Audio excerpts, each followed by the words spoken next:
Halo Tribuners, kembali lagi bersama saya Aswin Lumintang di acara Tribun Bakudapa.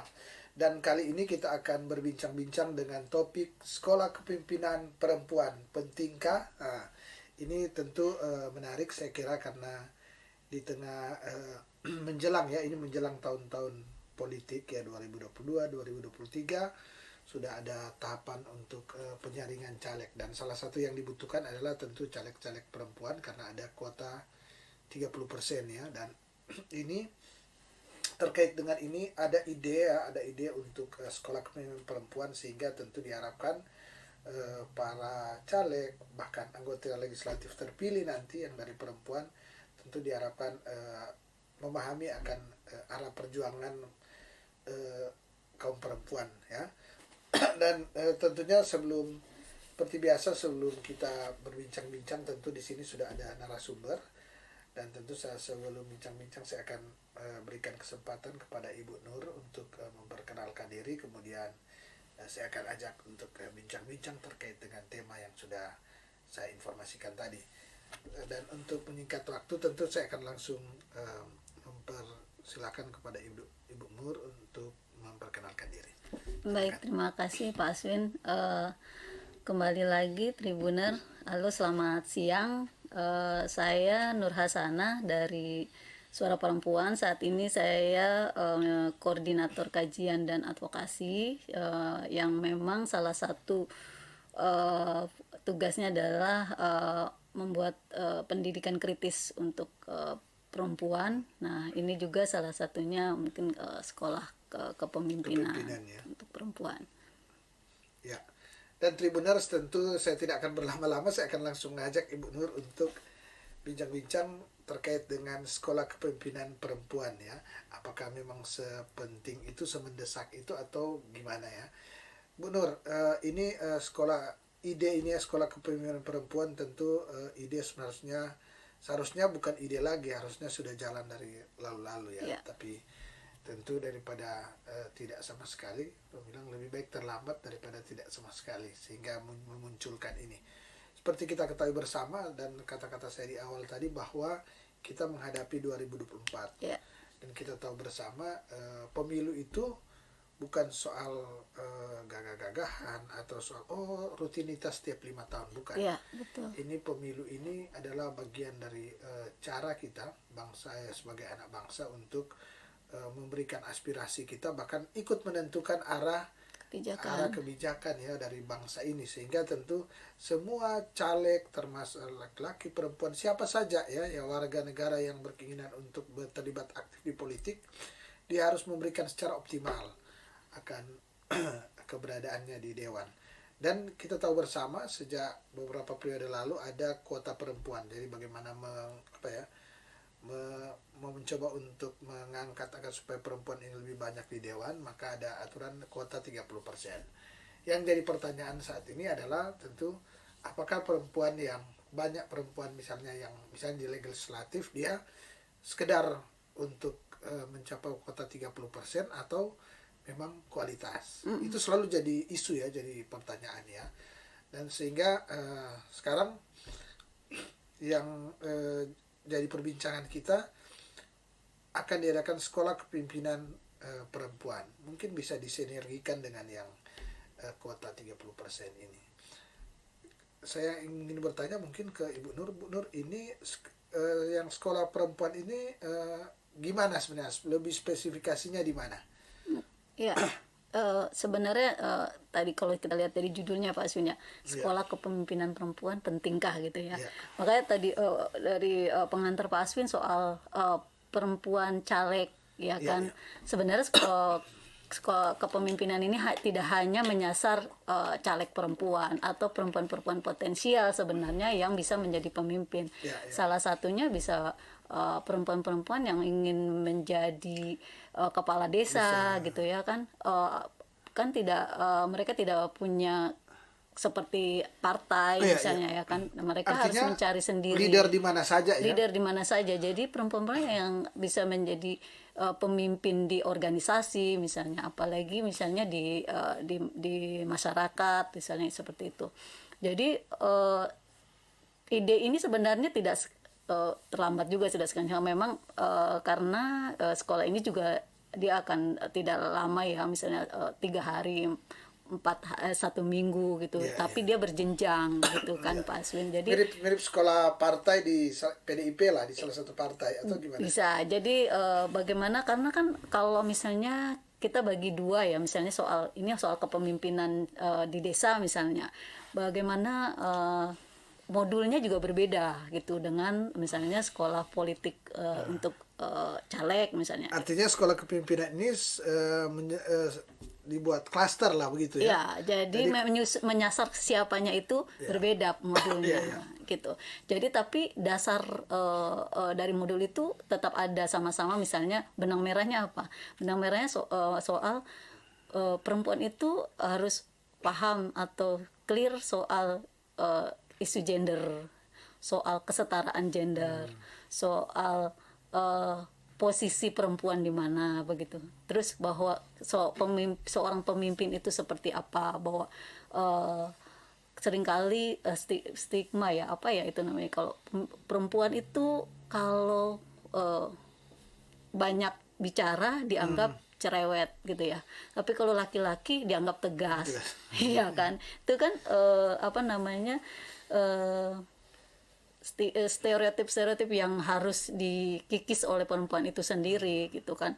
Nah juga sebenarnya keterlibatan perempuan di isu di ranah politik itu sebenarnya kan baru, tidak seperti ya laki-laki misalnya dari awal memang kan sudah ada memang ini laki-laki, maka perempuan harus berjuang untuk bisa ikut misalnya memilih gitu, lalu akhirnya diterima, lalu berjuang lagi bagaimana perempuan bisa dipilih gitu ya. Maka ada affirmative action itu 30% kuota.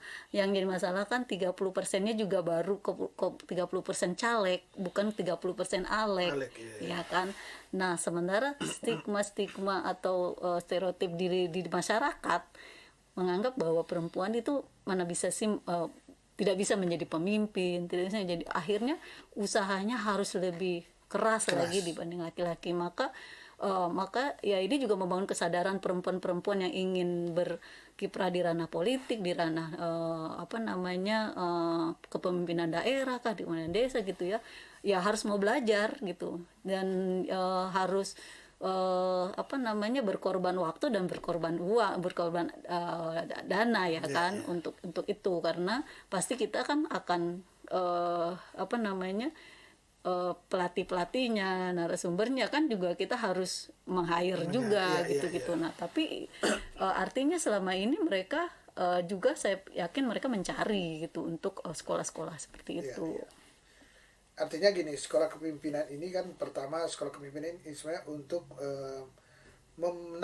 memberi bobot leadership kepemimpinan dari perempuan itu sendiri di berbagai bidang, terutama ya misalnya tadi sudah diberikan contoh, misalnya apabila dia ingin menjadi seorang caleg ya, kemudian untuk di sini kan ada kepala desa ya, yang dipilih kan, kalau lurah itu kan otomatis otomatis, artinya dia ditunjuk oleh, tapi misalnya hukum tua, kemudian mungkin calon kepala daerah juga bisa juga calon kepala daerah, artinya politisi karena politisi dia untuk memimpin partai juga kan. Dia memimpin partai, memimpin organisasi juga ya, karena banyak juga kan saat ini organisasi masyarakat yang ikut menentukan arah bangsa, arah daerah, arah kebijakan polisi ya. Organisasi besar misalnya NU, Muhammadiyah itu kan ya biasanya mereka sudah ada pembekalan gitu ya. Tapi memang harus ada pendalaman dari banyak pelatihan yang harus diikuti oleh perempuan-perempuan. Jadi jangan menutup diri lah bahwa saya sudah dapat ini, tidak mau lagi mencari ke tempat yang lain gitu. Artinya yang dimaksudkan sekolah kepemimpinan ini adalah bagaimana untuk terus mendorong ya akan perempuan yang mempunyai, kan kelihatan kalau dia mempunyai leadership, Ya, mempunyai kemampuan untuk memimpin organisasi ya, atau yang kelihatan. pasti percaya Tinggal diberi diri, bobot ya. ya lebih percaya diri gitu kan. Terus juga karena memahami isu, Ya. jadi apa yang dia mau sampaikan juga terarah gitu ya. Karena kita contohkan lah, karena isu perempuan saat ini masih belum menjadi prioritas program pembangunan pemerintah misalnya gitu ya. Jadi perempuan yang menjadi ALEK itu bisa memahami isu ini sehingga dia menyusun atau mengusulkan isu-isu ini untuk bisa masuk di program prioritas pemerintah. Contohnya apa? Karena isu perempuan itu tidak dangkal gitu, isu perempuan itu banyak gitu. Sedang untuk contohnya perempuan gitu ya, karena kelompok rentan sebenarnya yang saat ini masih belum terakomodir lah gitu ya. Misalnya ada disabilitasnya, ada lansianya begitu, ada perempuan kepala rumah tangga, atau perempuan dengan HIV/AIDS yang selama ini misalnya perempuan ibu rumah tangga yang misalnya menjadi terjangkiti misalnya HIV/AIDS bukan karena dia keluar atau seperti apa, tapi tertular dari suaminya begitu kan. Itu kan juga seringkali terabaikan gitu loh, hak-haknya dia, sehingga orang terstigma bahwa itu bukan perempuan baik-baik gitu ya, karena tertular itu, padahal dia ditularkan. Nah, perlindungan itu yang bisa memperjuangkan adalah misalnya para ALEK itu gitu ya kan. Iya. Sebenarnya isu perempuan juga tidak hanya diperjuangkan oleh perempuan saja sebenarnya, harus juga yang laki-laki. Tapi ya saat ini kita masih belum bisa berharap penuh lah kepada laki-laki gitu ya, karena yang merasakan betul apa yang dirasakan perempuan itu ya memang perempuan. Jadi maka kuota 30% itu sebenarnya untuk saat ini cukup lah ya, asal itu dimanfaatkan betul-betul gitu oleh perempuan itu sendiri. Artinya di sekolah kepemimpinan ini harus dipakai juga bagaimana caleg yang 30% ini, caleg perempuan yang 30% ini dia harus mendapat simpati masyarakat. Karena sebelum dia berjuang kan dia harus terpilih dulu. Bagaimana dia terpilih kalau dia misalnya salah satunya misalnya untuk mencari simpati masyarakat dia masih kurang misalnya. Makanya di sekolah perempuan, di sekolah politik perempuan itu sampai dari tadi ya soal perspektif gendernya, soal kepemimpinan perempuan seperti apa, pemimpin seperti apa pemimpin yang baik, bagaimana memahami sistem pemilu, karena setiap 5 tahun dia diperbaharui. Maka itu harus update terus, dipahami terus. Ini undang-undangnya pasti akan bergeser terus. Nah, apa yang harus dipenuhi di tahun politik 2024 misalnya. Lalu bagaimana perempuan caleg ini menyusun kampanyenya, misalnya apakah dia harus mempunyai tim sendiri, bagaimana tim kampanye itu harus solid, ya kan. Tim kampanye itu solid kalau tim itu paham apa yang jadi masalah di dapil yang di situ gitu ya kan. Nah, itu ada trik-triknya pasti gitu kan. Nah, dan terus, itu harus ada di sekolah nanti ya, sekolah itu gitu, nanti. Terus juga bagaimana mengamankan suara, iya kan, yang selama ini kita tahu gitu ya, ada hal-hal yang harus memang betul-betul dikawal gitu loh sebenarnya, sampai karena di sini kita ada suaranya tapi di sana tahu-tahu hilang atau gimana yang selama ini, makanya harus ini. Terus juga, jadi sekolah ini nanti dia tidak melihat dari partai mana kan, yang penting dia perempuan dan diberikan kesempatan untuk menjadi caleg kan. Siapa yang ingin mencalonkan diri menjadi caleg dan merasa belum ada kemampuan untuk itu, ya suara perempuan saat ini gitu ya, Ya, sedang apa namanya, merancang dan sudah menyiapkan modul-modulnya untuk sekolah perempuan ini, untuk mendaftar misalnya. Nanti dipublikasikan secara resmi apa Pak Eswin terkait soal itu, soal Ini pertanyaan tentunya itu seberapa penting sebenarnya ini ya, ya? Kalau menurut Bu Nur ya, melihat ini ya, artinya tadi sudah dikatakan melihat itu apakah memang sangat sangat mendesak atau kan dulu-dulu juga belum ada artinya ya, dan caleg perempuan ada yang kritis ada yang kalau kita lihat ya ada yang kritis ada yang ini yang ini. Ada memang yang dikenal ya karena kebetulan saya wartawan ada yang saya dengar oh dia memang cuma hanya duduk karena tapi itu bukan cuma perempuan caleg laki-laki juga banyak yang nah begitu itu dia. Kenapa? Tidak hanya perempuan sebenarnya, laki-laki juga, tapi kenapa yang sering disorot perempuan gitu kan?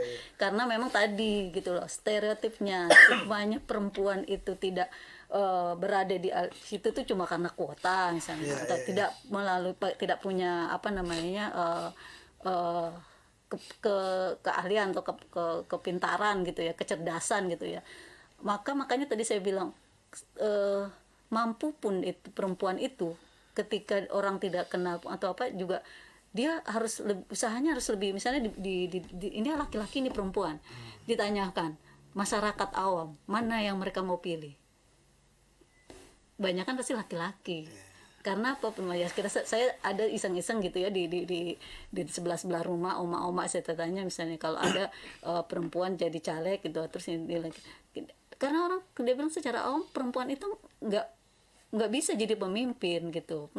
Nah hal-hal yang tanggapan itu kita nggak bisa pungkiri dan itu harus kita rubah. Makanya sebenarnya perspektif itu harus dirubahnya kan dari sekarang gitu loh. Jangan pas lagi di hari.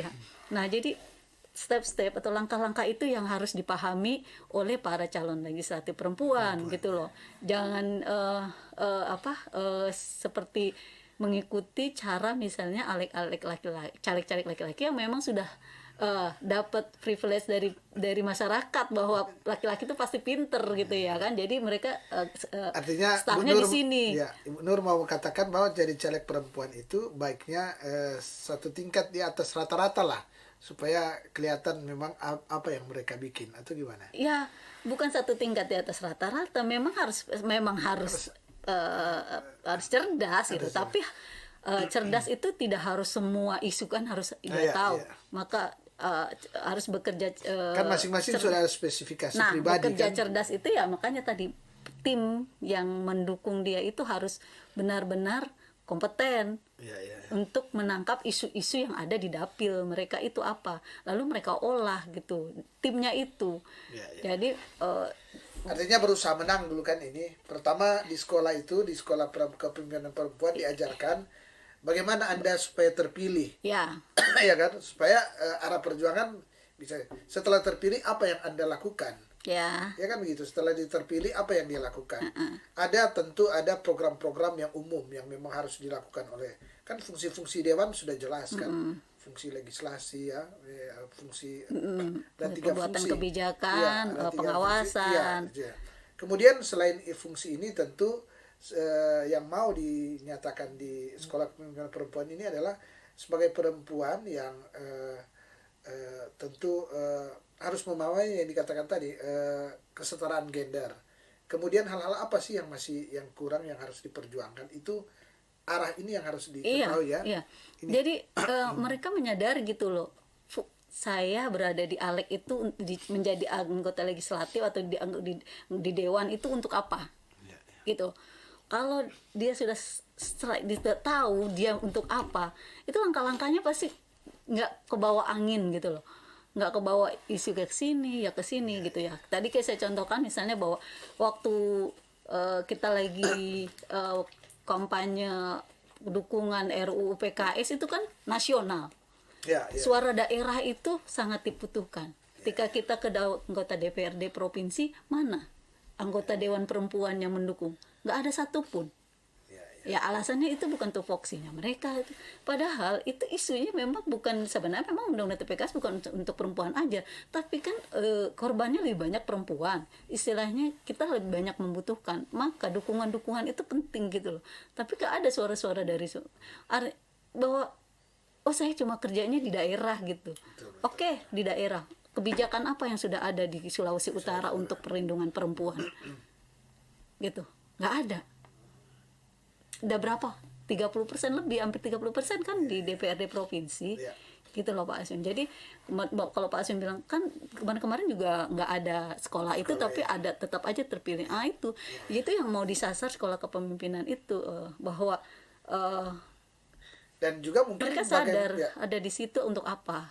Dan juga mungkin setiap caleg perempuan harus menginformasikan ke apa ya, ke partainya tentang terkait visi perjuangannya terkait gender. Karena kadang-kadang kan setiap partai berbeda dalam hal melihat. Gimana Pak? Saya pikir kalau setiap partai itu berbeda, itu harusnya nggak berbeda. Tapi ini kan karena memang sebenarnya saya pikir semua mengakui gitu ya, bahwa kepartaian itu juga di kepemimpinannya masih patriarki lah begitu. Masih dipertanyakan, misalnya 30% itu misalnya di kepengurusan partai secara keseluruhan, gelondongan gitu ya. Mau dia jadi staf apa, jadi apa, pokoknya 30%. Atau 30% pengambil keputusan di partai. Ya, itu kan yang nggak kelihatan. Kalau dia 30% pengambil keputusan di partai itu bagus. Tapi kan pernah saya itu yang mungkin masih terjadi debat, karena itu kan harus melihat kualitas juga. Ya karena apa? Kesempatan untuk menaikkan kualitas itu yang seringkali terhambat. Pertama misalnya pernah dengar kalau rapat-rapat partai misalnya itu biasanya di atas jam berapa? Jam 10 malam atau jam 11 malam, atau hampir setengah malam. Lalu karena perspektif masyarakat mengurus anak, mengurus rumah itu adalah kodrat perempuan, maka perempuan punya beban ganda, dia berkiprah di publik dan di domestik, maka dia ketika dia harus keluar tengah malam, dia nggak ikut terlibat. Nah, Pak Asin bisa ada nggak pengalaman itu gitu, akhirnya dia izin sering tidak ikut, misalnya tidak bisa mengikuti kegiatan-kegiatan partai yang strategis misalnya begitu, dengan keterbatasan itu, yang karena ya itu tadi, bahwa kalau di keluarganya sudah clear soal pembagian tugas, perempuan bahwa menjaga anak bisa juga ayah gitu kan, dia bisa dengan bebasnya. Bebas, ya. Nah itu, dan ada kan yang bisa muncul. Nah tapi itu kan tadi yang kita mau lihat 30% enggak gitu. Nah kan tapi kan lihat soal mampu apa enggak ya, ada nggak kesempatan untuk memampukan itu di partai gitu. Kalau memang ada ya partainya bagus gitu, bahwa partai memberikan kesempatan kepada ini, secara di kertas memberikan kesempatan, tapi faktanya kan dia bisa nggak disesuaikan dengan jam-jam, misalnya jamnya yang memang yang bisa wajar misalnya ya kan, kayak gitu. Tapi karena saya dengar memang sengaja dibuat larut karena apa, supaya membuat keputusan cepat, karena biasanya udah larut katanya, trik-trik politik juga kan. Berarti begitu ya, makanya begitu, saya dengar gitu. Berarti kan setiap kebijakan ada imbasnya gitu ya kan kalau udah larut malam iya semua ini gitu ya. Nah coba yang ikut itu ada 30% perempuan apa enggak kan gitu ya, kalau misalnya itu. Tapi itu yang saya bilang Pak Winston, bahwa kalau dipertanyakan lagi, memang perempuan tidak bisa dipungkiri, dia harus benar-benar mau belajar, terbuka diri semua kemungkinan, dari manapun dia harus kalau memang siap mau jadi ya baik pemimpin di desa ataupun menjadi caleg alek nantinya, dia harus mau belajar, mencari di mana yang bisa dia masuki gitu. Di sekolah kepemimpinan menurut Bu Nur apa yang paling utama yang harus dipahami oleh perempuan itu? Sekolah pemimpin baik untuk caleg maupun untuk menjadi lurah, akum tua misalnya. Kira-kira apa? Yang Ya, paling penting harus dimiliki oleh calon leader lah perempuan. ya, kalau yang karena untuk merubah perspektif isu perempuan, pasti perspektif gendernya. Perspektif gender itu bukan soal perempuan, soal adil laki-laki dan perempuan gitu. Adil itu tidak harus yang sama, tapi adil itu soal kebutuhan gitu. Jadi itu yang, apalagi kalau dia jadi pemimpin di desa atau yang memang pemegang kekuasaan gitu ya, anggaplah di desa gitu, dia harus ya paham betul apa yang menjadi kebutuhan masyarakatnya, kelompok-kelompoknya gitu kan. Jadi harus benar-benar memilah, ada data-data terpilah perempuan dan laki-laki yang memang betul-betul berdasarkan kebutuhan gitu. Itu yang utama. Yang kedua, bagaimana menjadi pemimpin yang baik. Kan banyak pelajaran-pelajaran bagaimana menjadi pemimpin yang bijak gitu. Bagaimana bahwa kepemimpinan itu memang pemimpin kan belum tentu dia bisa menjadi punya kemampuan memimpin begitu ya. Jadi bisa aja karena dia anak siapa kan gitu ya selama ini ya, dia anak siapa maka menjadi Alek itu Ketua dewan lah, mulus gitu ya, kan. ketua Jadi komisi ini atau perempuan apalah. ya, kita nih perempuan ya gitu ya, mulus lah ini. Tapi ketika dia menjadi pemimpin lalu dia tidak mengetahui menjadi pemimpin yang baik itu seperti apa, itu juga akhirnya nggak ada arah gitu. Maka dia harus mengetahui pemimpin itu seperti apa yang baik, yang bijak itu seperti apa. Kedua itu, yang ketiga ya soal bahwa dia memahami sistem-sistem yang ada di pemerintahan gitu, memahami tugas dan fungsinya dia, bahwa dia menjadi kepala desa fungsinya apa, bahwa dia menjadi caleg fungsinya apa gitu. Dia harus tahu ya, Harus tahu gitu loh. Jadi dia bukan menjadi caleg itu bukan ngumpulin proposal lalu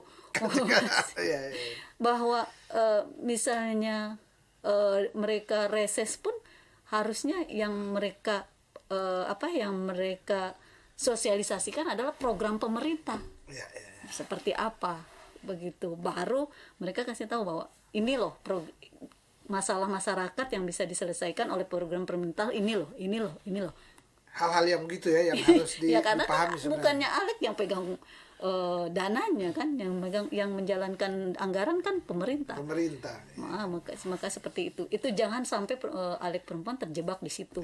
Artinya dia harus mengerti bahasa komunikasi yang baik. Nah itu paling di terakhir itu nanti ada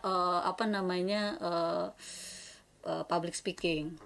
Iya pasti itu akan komunikasi yang efektif itu seperti apa. Iya ada di modulnya juga. Ya. Nanti sekolah kepemimpinan ini idealnya berapa lama nanti?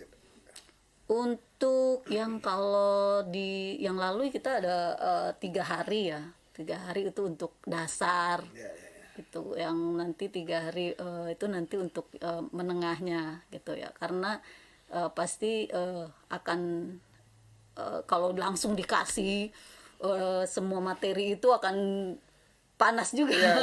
Harus dicerna dulu. Jadi harus dasar dasar dulu, karena apalagi kalau soal yang kepemimpinan perempuan di desa juga nggak yang ribet-ribet banget gitu ya, soal ini harus sistem yang kayak gimana, tidak, tapi bagaimana dia harus memahami potensi desanya juga, harus memahami potensi dirinya sendiri, yang terutama itulah memahami potensi diri, bagaimana menyiasati misalnya kekurangan dari dirinya sendiri dari potensi eksternal gitu.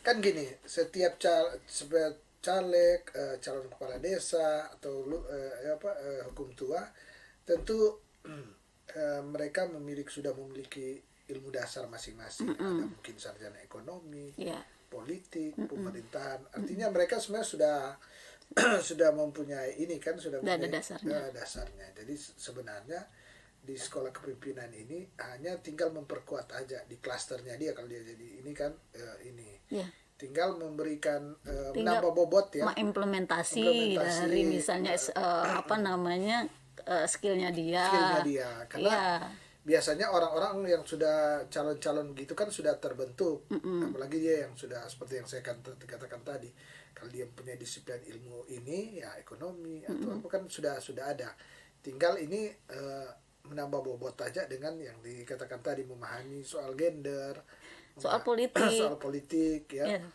bagaimana strategi untuk ya katakanlah untuk menang, untuk terpilih dulu kan. Ya, juga kalau untuk ya itu tadi Pak Aswin, untuk meningkatkan percaya diri, Ya. karena atau mematahkan atau mengikis stigma-stigma stereotip terhadap perempuan berada di dunia politik, begitu, stereotip terhadap bahwa perempuan itu punya dedikasi, perempuan juga punya apa namanya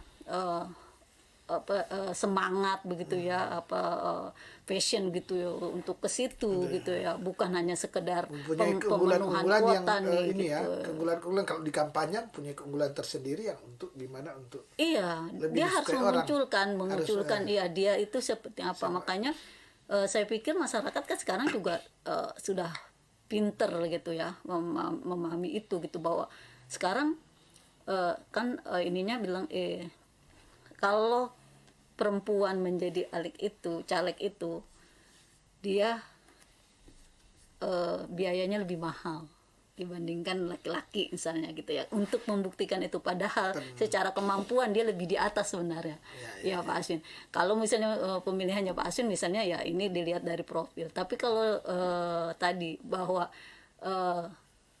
apa namanya perspektif masyarakat terhadap perempuan itu yang masih harus kita terus apa namanya edukasi gitu loh, bahwa perempuan juga bisa menjadi pemimpin yang baik gitu loh, perempuan juga bisa memahami apa yang menjadi kendala, perempuan juga bisa membuat keputusan yang adil, keputusan ya tidak berdasarkan karena biasa perempuan pakai perasaan, pakai emosi begitu, perempuan juga bisa logis gitu ya untuk mengambil sebuah keputusan begitu, karena dia tahu apa yang menjadi tugasnya dan apa yang menjadi permasalahan gitu.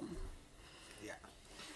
Dan Tribuners tentu perbincangan ini masih sangat apa ya, panjang sebenarnya ya untuk bincang-bincang, tapi memang dibatasi juga dengan waktu. Dan seperti biasa untuk closing statement saya berikan kesempatan untuk menjelaskan, mungkin Bu Nur menjelaskan apa dan bagaimana sebenarnya sekolah perempuan ini. Oke. Ya, silakan. Kalau saat ini kan mungkin ya saya bicara soal sekolah kepemimpinan yang sedang gagas atau memang yang akan dilakukan oleh Suara Perempuan, tapi sebenarnya tidak hanya di sekolah perempuan, mungkin para perempuan-perempuan potensial yang ingin menjadi caleg atau menjadi pemimpin kepala desa di desa mungkin banyak apa namanya sarana-sarana yang bisa itu, tapi ya kalau memang dirasa gitu ya bahwa di Suara Perempuan itu di sekolah itu belum ada, dan Suara Perempuan saat ini nanti akan mempublikasikan gitu ya, karena kita juga sudah membuat modul istilahnya untuk kepemimpinan perempuan di desa dengan kepemimpinan politik perempuan, itu modul yang berbeda, dan sekolah itu ya tidak lama lah ya, 1 minggu begitu ya, paling 3-4 hari gitu ya untuk itu, tapi yang pasti kita akan memberikan apa ya, memberikan informasi pengetahuan yang memang dibutuhkan oleh para calon-calon perempuan pemimpin gitu ya, yang nantinya mereka tidak hanya duduk gitu ya, atau menjadi wakil rakyat lah contohnya, atau menjadi kepala desa yang terombang-ambing gitu ya, bahwa mereka di sini menjadi apa ya? Oh, hanya untuk memenuhi kuota 30% partai gitu. Bukan itu gitu, tapi memang ada di sini untuk memperjuangkan siapa? Ya? Memperjuangkan perempuan atau memperjuangkan semua kelompok-kelompok rentan yang ada di dapilnya misalnya. Sehingga ketika dia misalnya memahami apa yang menjadi masalah, uh, dan memprioritaskan masalah-masalah itu, maka solusinya akan gampang dicarinya gitu. Jangan terjebak dengan mungkin kampanye-kampanye yang konservatif gitu ya. Kampanye sekarang sudah modern gitu ya, bahwa terus juga menganggap bahwa perempuan itu tidak pantas menjadi ini, itu dibuang gitu ya. Mungkin kedepannya bisa cari di mana suara perempuan kan, di mana suara perempuan untuk selain itu juga memang suara perempuan pasti akan mensosialisasikan baik ke partai ataupun ke perempuan-perempuan potensial untuk ikut ke sekolah kita, ke sekolah kepemimpinan itu. Jadi memang kalau mengurut ke judulnya, pentingkah, saat ini sangat penting, karena meskipun sudah tercapai 30% di DPRD provinsi ya, tapi belum ada satu kebijakan pun yang melindungi perempuan. Belum ada isu perempuan yang menjadi prioritas di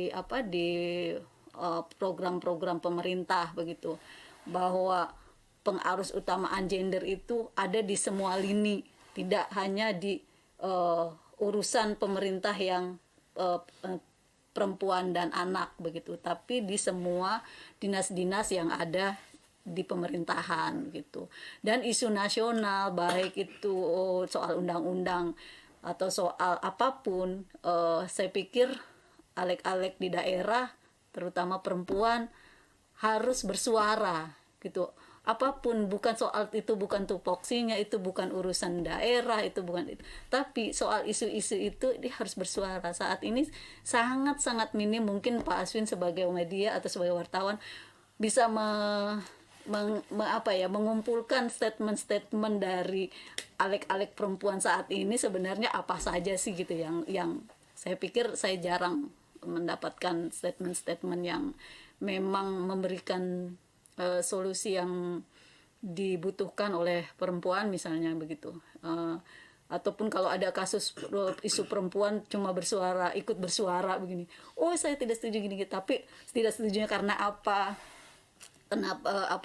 solusinya itu tidak pernah ada gitu. Nah, itu harapannya sih Pak Aswin.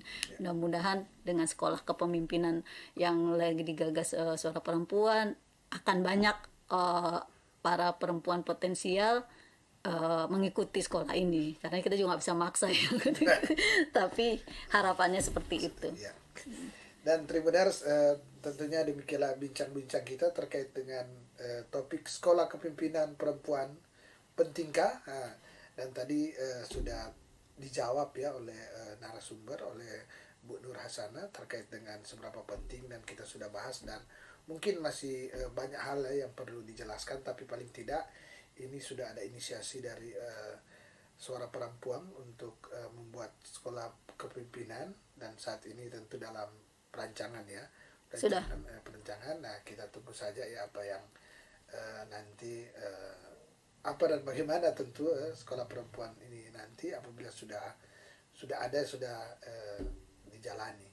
Dan semoga terkait dengan perbincangan ini tentu semoga memberi wahana juga kepada kita, memberikan informasi, memberikan menambah pengetahuan kita. Oh iya, memang untuk perempuan perlu ditambah sekolah kepemimpinan untuk menambah bobot kepemimpinan dari perempuan, baik untuk di calon legislatif maupun untuk menjadi seorang kepala desa atau hukum tua misalnya. Dan tentunya saya Aswin Lumintang dari Tribun Bakudapa mengucapkan terima kasih kepada Ibu Nur Hasanah selaku suara perempuan Sulut dan gerakan perempuan Sulut yang sudah boleh hadir di studio Tribun Bakudapa. Dan sekali lagi semoga apa yang kita perbincangkan ini boleh menambah wahana bagi kita semua. Dan saya juga mengucapkan terima kasih kepada para Tribuners yang sampai saat ini setia menyaksikan akan acara Tribun Bakudapa. Dan kita akan bertemu lagi pada lain kesempatan, tentu dengan tema perbincangan yang berbeda. Mata lokal menjangkau Indonesia.